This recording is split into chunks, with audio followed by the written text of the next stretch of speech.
ഈ പറയുന്ന അത് വേറെ എടുക്കരുത്. രമാദേവി മേഡമാണ്, ഗ്രീൻ ടി വി ആണ് ശരിക്കും പറഞ്ഞാൽ ആ പ്രോജക്റ്റ് ബിജു എണ്ണം വഴി ആ പ്രോജക്റ്റ് സ്നേഹയിലെത്തുന്നത് അല്ലേ? എനിക്ക് തോന്നുന്നു തുടക്കത്തിൽ ആ സമയത്ത് സ്നേഹം മാറ്റാൻ വരെ ചില കാരണം അഭിനയിക്കാൻ ഉള്ള ബുദ്ധിമുട്ട് അറിയാം.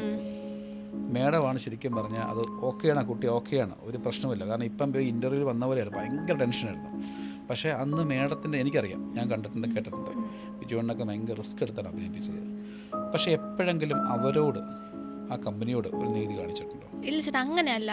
ഇതിൽ എനിക്ക് പറ്റിയ ഒരു പ്രശ്നം എന്ന് വെച്ച് കഴിഞ്ഞാൽ, അതിപ്പോൾ എനിക്ക് ഓപ്പണായിട്ട് പറയാൻ പറ്റിയതിൽ വളരെ സന്തോഷമുണ്ട്. കാരണം എന്ന് വെച്ച് കഴിഞ്ഞാൽ, ഞാൻ ഈ ഫീൽഡിൽ വരുമ്പോൾ ഞാൻ ഒരിക്കലും ഇങ്ങനത്തെ ഒരു ഈ ഫീൽഡായിട്ട് ബന്ധപ്പെട്ട ഒരു മേഖലയിലും അല്ല ഞാൻ നിന്നിട്ടുള്ളത്. ഞാൻ MBA പഠിച്ചു, ഞാൻ ഒരു കോളേജ്, ഒരു ക്യാമ്പസ്, ആ ഒരു ഇതിലാണ് നിന്നിട്ടുണ്ടായിരുന്നത്. അപ്പോൾ ഇവിടേക്ക് വന്നപ്പോൾ എങ്ങനെ ആൾക്കാരായിട്ട് സംസാരിക്കണം, എന്തൊക്കെ കാര്യങ്ങൾ ഡീൽ ചെയ്യണം, എങ്ങനെ നടക്കണം, ഒന്നും എനിക്ക് അറിയത്തില്ല. പഠിച്ചു വരുന്നതേ ഉള്ളൂ. എന്നാൽ ഇപ്പോഴും കുറേ കാര്യങ്ങൾ ഇനിയും പഠിക്കാനുണ്ട്.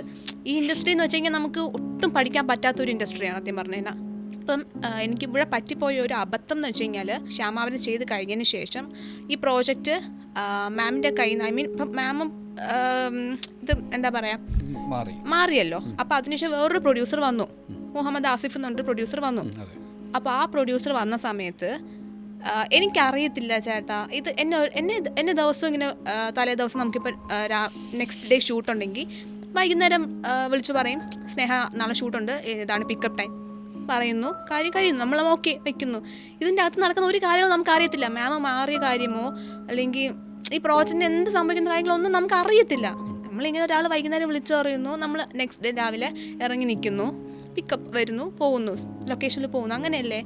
അപ്പോൾ ചെന്നപ്പോഴാണ് അറിയുന്നത് അവിടെ കുറേ സംസാരങ്ങൾ ഇങ്ങനെ, അതായത് ഇങ്ങനെ നമ്മുടെ ഇത് മാറിയിട്ടുണ്ട്, പ്രൊഡ്യൂസർ മാം മാറി, ചേട്ടൻ മാറി എന്നൊക്കെ നമ്മൾ അപ്പോഴറിയണം.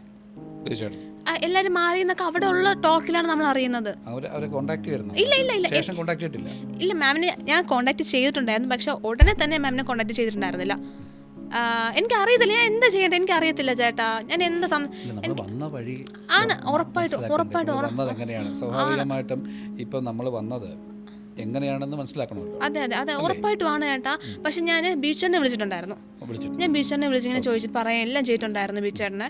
എനിക്ക് അടുത്ത വർക്ക് വന്നപ്പോഴും ബീച്ചേട്ടൻ തന്നെയാണ് ഞാൻ ആദ്യം ബീച്ചേട്ടനാണ് വിളിച്ചത്. ബീച്ചേട്ടാ എനിക്ക് ഇങ്ങനെ അടുത്തൊരു വർക്ക് വന്നപ്പോഴും ഇങ്ങനെ വർക്ക് വന്നിട്ടുണ്ട്, ബീച്ചേട്ട അപ്പം അന്വേഷിച്ചാണ് എനിക്കെല്ലാം സെറ്റ് ചെയ്ത് തന്നത്.